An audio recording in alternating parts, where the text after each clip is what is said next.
Every human being, no matter how steady they appear on the outside, carries a storm within. A storm of thoughts, doubts, fears, and unfinished conversations that never make it past the mind. You can be surrounded by people, smiling, working, doing all the right things, and still feel like you are barely holding it together inside. And that does not mean you are weak. It means the world never taught you how to protect your mind. You were taught how to chase goals, how to work harder, how to survive, but not how to be still, not how to let go, not how to think clearly when everything around you feels urgent, loud, and demanding. But what if the clarity you are searching for is not something you find out there, but something you uncover within? What if peace is not the absence of problems, but the presence of perspective? The Stoics believed that true power comes from mastering the self, especially the mind, because thoughts, if left unchecked, become chains. But if understood, they become tools. Most people walk through life believing every thought they have is true. That if it appears in their mind, it must mean something important, something real. But your mind is not a courtroom, and your thoughts are not evidence. They are noise, fragments, echoes of past experiences and fears. They sound like you because they have been with you for so long. But just because a thought uses your voice does not mean it speaks your truth. You are not the thought. You are the one listening. And the moment you realize that, something powerful happens. You stop being dragged by every mental storm. You stop reacting to fear as if it were prophecy. You begin to see the space between what happens and how you respond. And in that space, choice lives. When you no longer confuse your thoughts for yourself, the entire inner battlefield shifts. You begin to observe instead of absorb. Thoughts that once ruled you begin to lose their grip. The phrases that repeat in your mind, "I am not good enough, they do not care about me, I will always be this way," start to feel less like truth and more like echoes. You realize feelings are not facts. Thoughts are not identities. Anxiety is something that visits you, not something you are. Fear whispers, but it does not command. You are the one who notices all of this. And in that noticing, you gain distance. You gain breath. You gain power. Clarity is not the absence of thought. It is the recognition that not all thoughts deserve your attention. Peace is not the silence of the mind. It is the discipline to stop feeding every impulse. At first, when you stop reacting, the noise gets louder. That is normal. That is the withdrawal from habits that have dominated your inner world for years. But with time, the volume drops. Not into emptiness, but into presence. You begin to live instead of survive your thoughts. Awareness does not arrive as a grand awakening. It begins quietly when you catch yourself thinking the same old thought and choose not to follow it. You start seeing patterns. Certain thoughts appear when you are tired. Others when you feel uncertain. Some belong to stories you never chose but kept repeating. And once you see them clearly, they lose authority. What once felt like truth now feels like repetition. You realize you do not have to pick up every mental call that rings. You can let it pass. And that is how the mind begins to calm. Not by force, but by understanding. Some thoughts linger not because they are powerful, but because they have never been brought into the light. Unspoken grief, unexpressed anger, fears never named. Suppressing them does not erase them. It drives them deeper. Clarity requires honesty with yourself first. Writing things down, speaking them softly, or even acknowledging them internally begins to loosen their grip. What you face loses its ability to quietly control you. You do not need to fix every thought. You need to see it clearly. Awareness is not control. It is illumination. And what is illuminated no longer rules you. You learn to sit with discomfort without being consumed by it. You learn that the mind settles when it is understood, not when it is fought. Every person eventually meets someone who does not just challenge them but slowly drains them, not through open conflict, but through subtle remarks, silence, manipulation, and constant pressure to react. Toxic people rarely arrive as obvious threats. They appear as criticism disguised as concern, sarcasm masked as humor, silence that feels heavier than words. At first you question yourself. You replay conversations, wonder if you said the wrong thing, if you should have explained yourself better, if staying calm would have changed the outcome.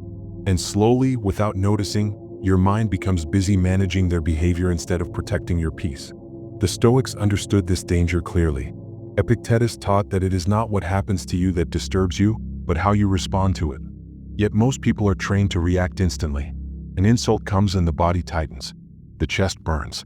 The urge to defend, explain, or strike back rises immediately. And in that moment, if you react without pause, you hand control to the very person who provoked you. Toxic people feed on reactions. They do not need to win an argument. They only need to pull you into the noise. Silence terrifies them because silence removes their leverage. When you do not react, you force them to sit alone with their own chaos. This is not weakness. It is restraint. It is the refusal to enter a game designed to exhaust you.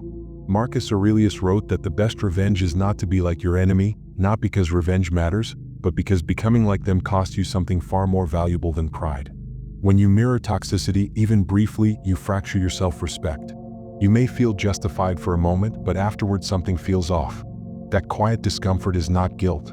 It is the realization that you stepped out of alignment with yourself. True self-respect is silent. It does not argue. It does not chase understanding from those committed to misunderstanding you. It chooses distance over debate. It chooses calm over being right. Silence becomes a boundary when you stop explaining, stop over-defending, stop offering reasons that will only be used against you. You do not owe everyone access to your inner world. People who respect boundaries do not require explanations. People who push against them are revealing why the boundary exists. Seneca warned that wasting energy on what you cannot control is the fastest way to lose yourself, and trying to change toxic people is exactly that. Their behavior is not yours to fix. Their growth is not your responsibility. The moment you accept this, you begin to reclaim your power. You stop fighting to be heard. You stop trying to prove your worth. You stop shrinking to keep the peace. Walking away without reaction feels uncomfortable at first because the ego wants closure, justice, acknowledgement. But peace does not come from winning emotional battles. It comes from leaving the battlefield entirely. Silence is not surrender. It is protection. It is the quiet decision to value your nervous system more than someone else's dysfunction. And when you hold that line consistently, something changes. You move differently. You speak less. You choose carefully. Toxic people lose interest because they no longer get access to your energy. And in that absence, you find something rare: clarity. Sometimes you return to the past not because you want pain, but because you want meaning. You want the story to add up.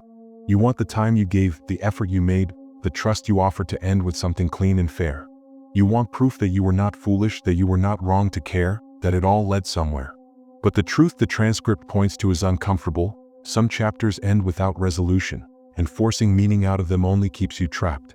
Peace is not hidden in old scenes. Peace is built by how you live now. When you keep going back, you are not honoring the lesson, you are punishing yourself with it. You do not need to bleed forever to prove something mattered.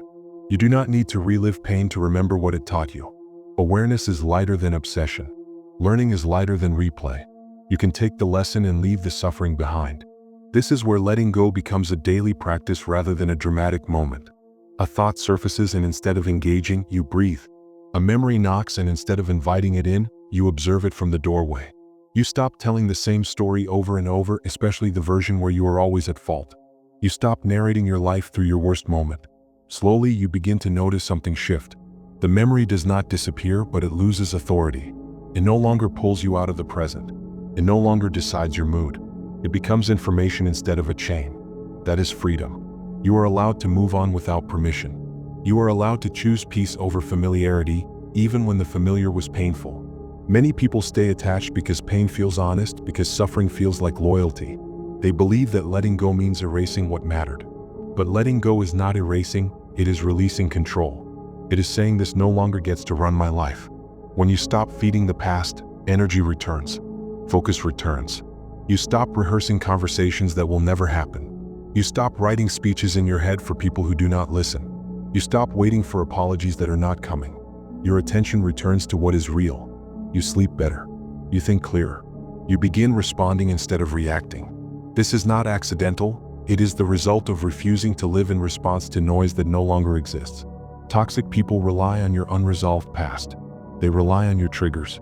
They rely on your emotional loops.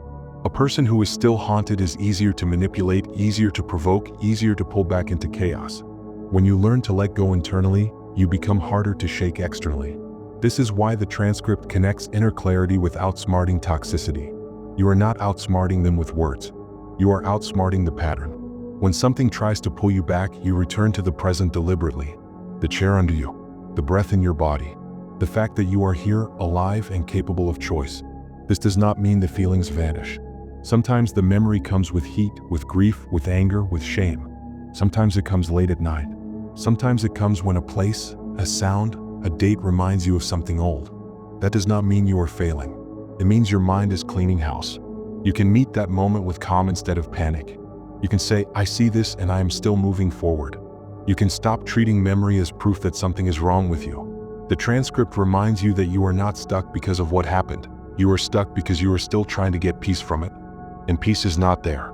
Peace is here, in how you speak to yourself now, in how you choose to live now, in how you allow your nervous system to rest now.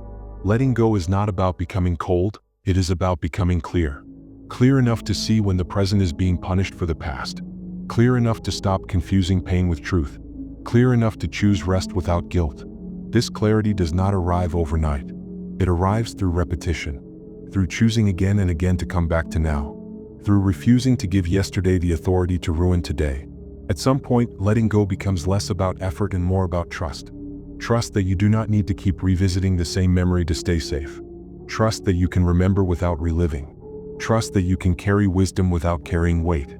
The past begins to feel smaller, not because it lost importance, but because it no longer fills the entire frame. You start seeing your life as more than a single chapter. You recognize that who you were then was shaped by what you knew then, and who you are now is shaped by what you survived.